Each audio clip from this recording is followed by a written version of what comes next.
Hello everyone, this is Joe Picks. I'm Joe, and this is going to be my entry into Cranky Lockpicker's 100 subscriber giveaway.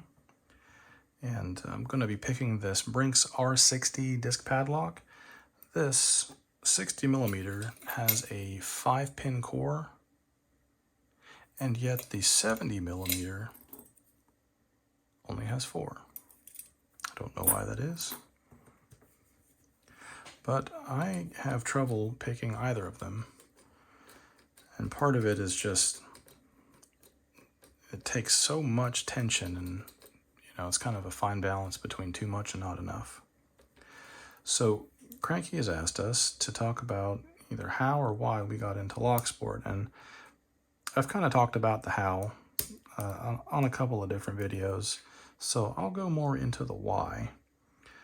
So I was always fascinated with, like movies and video games having, like lock picking and, like stealth and all that kind of silliness. But I always really did have a genuine curiosity about locks and, what it would take to manipulate them to open.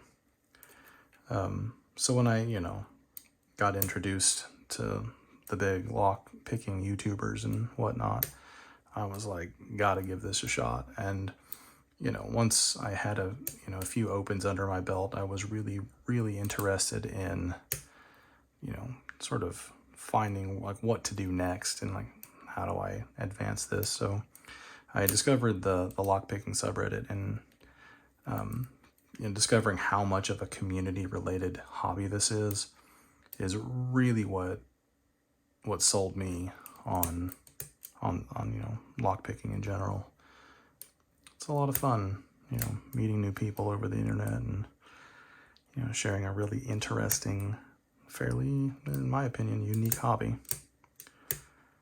I am just getting way too many clicks with this thing.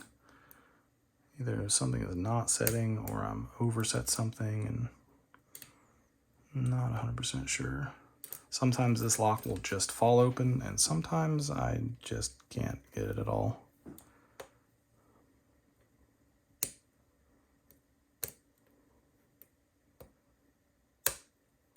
There's a little bit of movement on the core. This does have at least one spool in it. Make sure I didn't drop that.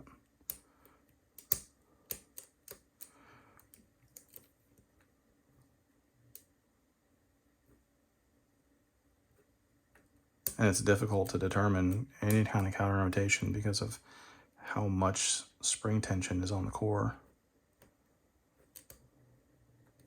Yeah, so I lost that at some point. So let's try again. I'm gonna get this. So there was a little bit of movement on the core.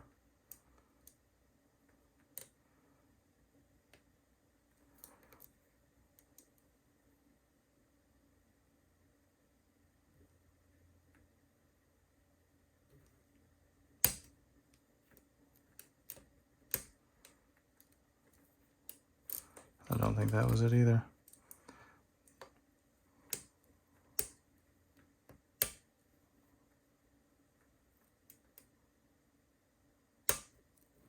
There we go. What a pain in the butt. While we're at it, let's see what it takes to get into the 4-pin, I guess, big little brother.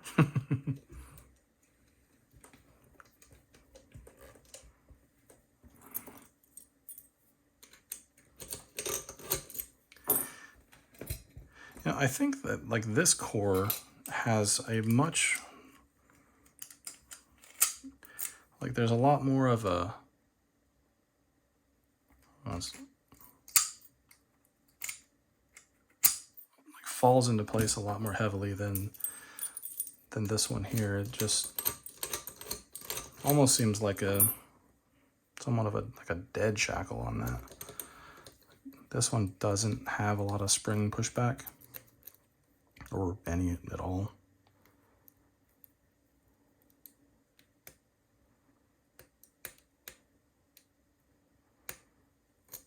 Let's try that was hook number 3. Let's do hook number 4.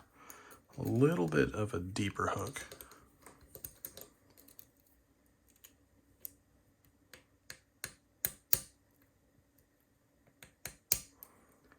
Yeah, and these like almost sort of like grind in place. Yeah, so considerably easier to pick. Honestly, picking in a vise is way easier than picking these in hand, which before tonight I had never picked them in a vise, and kind of wish I had before. Anyway, that's going to do it for this video. Again, I'm absolutely pleased with what these picks are capable of, after a little bit of work. And again, Cranky Lockpicker, congratulations on reaching 100 subs. I wish you all the best, and here's to the next 100.